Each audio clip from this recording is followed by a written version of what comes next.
Assalomu alaykum do'stlar. Bugungi videoda Real va Barselona penalti seriyasini boshlaymiz. Kim yutadi ekan, kimga qiziqishini aytib qo'yadi. Realmi, Barselonami? Realga qiziqasizmi yo Barselonagami? Shuni kommentariyada qoldirib ketasiz. Barselonani asosiy videolarni qo'yib olamiz. Birinchi tarzda Real Madridning boshqa futbolkasini tanlaymiz. Oq yaxshi ekan. Boshlaymiz o'yinni.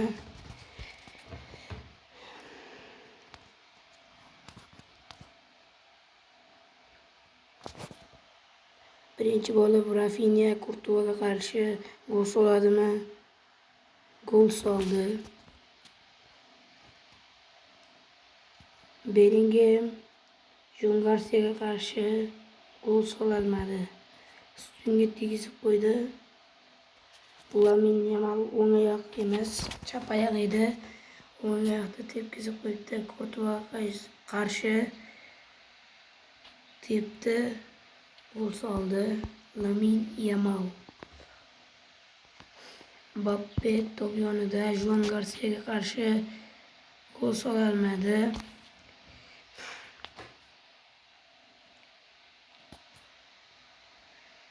Ferran Torres Kurtuvaga tepdi, gol soldi.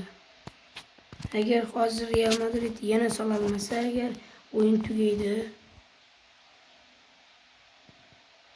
Bo'pti, Real Madrid yutsin deb, hisobni tenglashtirsin deb qish deb boramiz.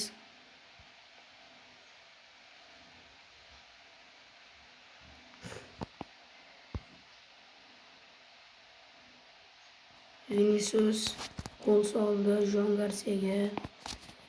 Bunda ham Real Madrid hisobni tenglashtirsin deb qish deb boramiz. Qani gollar soladimi yo'qmi? Gol soldi. Endi bag'ga haqiqatan o'ynaymiz. De Jong, Kurtuva to'solmadi De Jongning zarbasini. Karyeras